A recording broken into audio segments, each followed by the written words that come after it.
कैलाश पर्वत से जुड़े रहस्य और फैक्ट्स। क्या सच में है यहाँ भगवान का वास? हिंदू धर्म में कैलाश पर्वत का विशेष महत्व है। कहा जाता है कि यहाँ पर भगवान शिव रहा करते थे। हालांकि भगवान शिव अमर हैं, वह न तो कभी जन्मे थे और न ही उनका कभी अंत हुआ है, लेकिन इसके बावजूद भी यह स्थान उनका निवास स्थान माना जाता है।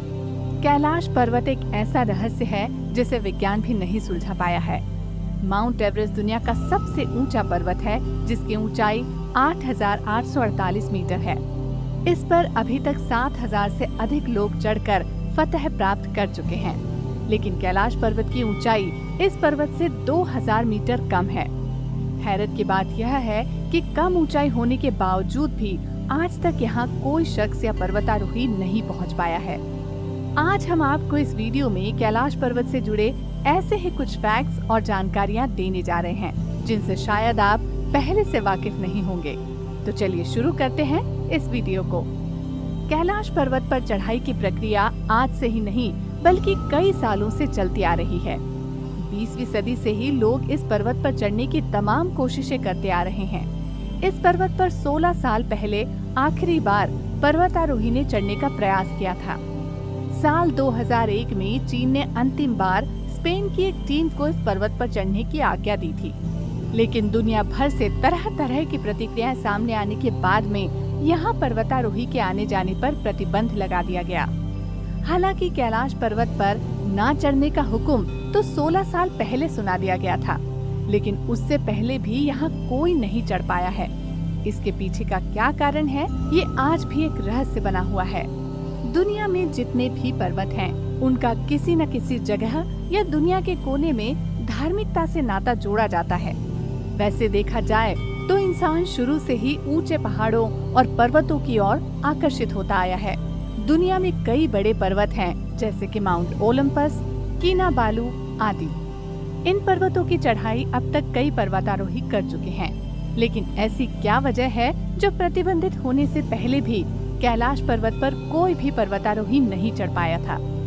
किसी भी पर्वत की चढ़ाई करने के लिए जो सबसे अधिक आवश्यक वस्तु है वो है ऑक्सीजन, क्योंकि ऑक्सीजन हम मनुष्यों के लिए बेहद जरूरी तत्व है। इसके बिना कोई भी व्यक्ति अधिक क्षणों तक जीवित नहीं रह सकता। बचपन से किताबों में पढ़ते आए हैं कि पौधे हमसे कार्बन डाइऑक्साइड लेते हैं और बदले में हमें ऑक्सीजन देते हैं, लेकिन पर्वतों पर ऊंचाई अधिक होने के कारण यहाँ ऑक्सीजन की मात्रा में सबसे ज्यादा कमी रहती है। ऐसे में खुले आसमान के नीचे सांस लेने के लिए पर्वतारोही ऑक्सीजन सिलेंडरों का भी इस्तेमाल करते हैं। वातावरण में समुद्र स्तर पर 21% ऑक्सीजन पाई जाती है, लेकिन जैसे जैसे समुद्र तल से ऊंचाई बढ़ती जाती है, वैसे वैसे ही हवा का दबाव भी कम होता चला जाता है। करीब 3,600 मीटर की ऊंचाई पर चढ़कर पर्वतारोही के शरीर में हवा का दबाव कम हो जाता है। बात माउंट एवरेस्ट की करें तो इसकी ऊंचाई 8,848 मीटर है। इस ऊंचाई पर पहुंचकर ऑक्सीजन की जो मात्रा बचती है वो समुद्र तल से लगभग 2/3 कम है। लेकिन इतनी मुश्किलों को झेलने के बाद भी माउंट एवरेस्ट को अब तक हजारों लोग फतह कर चुके हैं। रिपोर्ट्स का दावा है कि हर साल कम से कम 800 लोग इस एवरेस्ट की चोटी पर पहुंचते हैं। रही बात कैलाश पर्वत की, तो इसकी ऊंचाई माउंट एवरेस्ट से काफी कम यानी केवल 6,638 मीटर ही है, लेकिन फिर भी आज तक कोई भी व्यक्ति इस पर्वत के शिखर तक नहीं पहुंच पाया है। हालांकि यहाँ माउंट एवरेस्ट के मुकाबले ऑक्सीजन की मात्रा भी अधिक होती है, लेकिन लोग इसके बावजूद भी इसकी चोटी तक क्यों नहीं पहुंच पाते हैं? कुछ लोगों ने यहाँ बार बार चढ़ने का भी प्रयास किया, लेकिन या तो वह ऊपर पहुंच नहीं पाए या फिर वो अपना रास्ता भटक गए। कुछ पर्वतारोहियों का ये भी कहना है कि जब जब उन्होंने कैलाश पर्वत की मंजिल तक पहुंचने का प्रयास किया, तब तब मौसम ने अचानक इस कदर से करवट ली कि वह चाह कर भी आगे नहीं चल पाते। अब सवाल ये उठता है कि आखिर ऐसी कौन सी अलौकिक शक्ति है जो किसी को इस पर्वत तक नहीं पहुंचने देती? इस सवाल का जवाब धरती के किसी भी वैज्ञानिक या विशेषज्ञ के पास नहीं है। अगर कैलाश पर्वत पर ना चढ़ने का जवाब साइंस नहीं दे पा रही, तो क्या हम हिंदू धर्म ग्रंथों में लिखा मान लें कि यहाँ आज भी भगवान शिव रह रहे हैं? और क्या हम ये भी मान लें कि भगवान शिव इस पर्वत पर गुप्त रूप से कई सदियों से रहते आए हैं? पौराणिक कथाओं की माने तो शिव भगवान शुरू से ही इस पर्वत पर रहते आए हैं। इस बात का सबूत हमें एक पुरातन सत्य घटना से भी मिलता है। कहा जाता है कि एक व्यक्ति ने साक्षात भगवान शिव के इस पर्वत पर पहुंचकर दर्शन किए थे। हैरानी की बात ये भी है कि ये व्यक्ति भारतीय नहीं बल्कि एक अंग्रेज था। ये वाक्य उस समय का है जब भारत देश पर ब्रिटिश लोग राज करते थे। मध्य प्रदेश में श्री बैजनाथ महादेव मंदिर मौजूद है। ये मंदिर इसलिए भी प्रसिद्ध है क्योंकि इस मंदिर में जो भी भक्त सच्चे मन से कोई भी मन्नत मांगता है तो उसकी मनोकामना भगवान शिव अवश्य ही पूरी करते हैं। साथ ही ये मंदिर भारत का एकमात्र ऐसा मंदिर है जिसकी नींव एक अंग्रेज द्वारा रखी गई थी।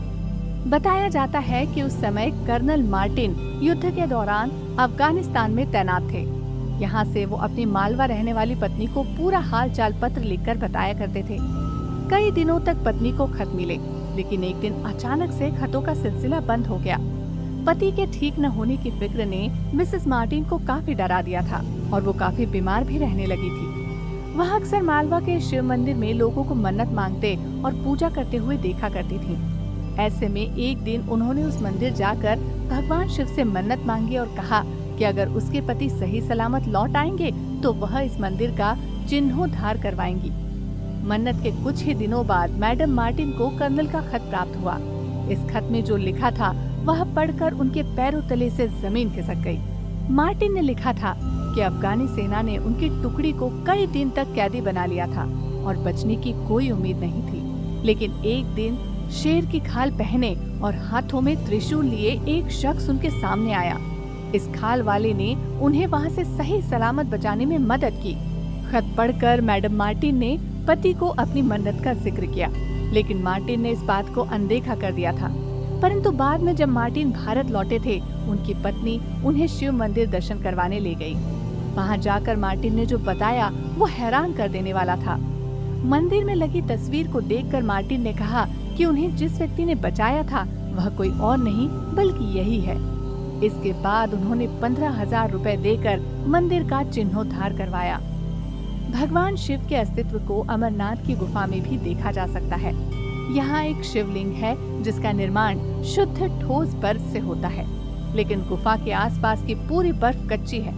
इस मंदिर को देखकर एक ही सवाल दिमाग में आता है और वो ये है कि आखिर इतनी ऊंची गुफा में ठोस बर्फ का शिवलिंग कुदरती रूप से कैसे बन सकता है। इसका निर्माण गुफा की छत से बहने वाली पानी की बूंदों से होता है जो सारा दिन वहां से टपकती रहती हैं। यहाँ बूंदें इतनी ठंडी होती हैं कि नीचे गिरते ही बर्फ रूप धारण कर लेती हैं। बाद में ये बर्फ 12 से 18 फीट लंबे शिवलिंग का रूप ले लेती हैं। आश्चर्य की बात यह है कि विज्ञान कहता है कि पानी को बर्फ बनने के लिए 0 डिग्री तापमान की आवश्यकता होती है, जबकि अमरनाथ की यात्रा हर साल गर्मियों यानी जून जुलाई में होती है। उस समय तापमान 0 नहीं होता बल्कि काफी उच्च होता है।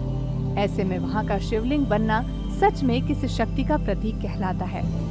भगवान है या नहीं, ये तो एक बहस का मुद्दा है, लेकिन दुनिया में हजारों लोग ऐसे हैं जिन्होंने खुद भगवान शिव और उनके अलौकिक शक्तियों का अनुभव किया है। शायद यही वजह है जो आज भी भगवान शिव के कैलाश पर्वत पर चढ़ना भक्तों का एक सपना ही है।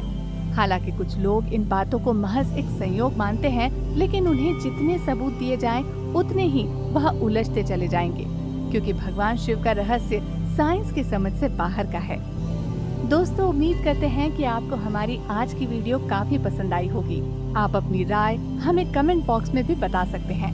हम कोशिश करेंगे आपके लिए ऐसी ही और बेहतरीन वीडियोस बनाते रहने की और दुनिया के रहस्यों पर से पर्दा उठाने की। ऐसे ही और भी वीडियोस देखने के लिए हमारे चैनल को सब्सक्राइब कर लें और बेल आइकन दबाना न भूलें।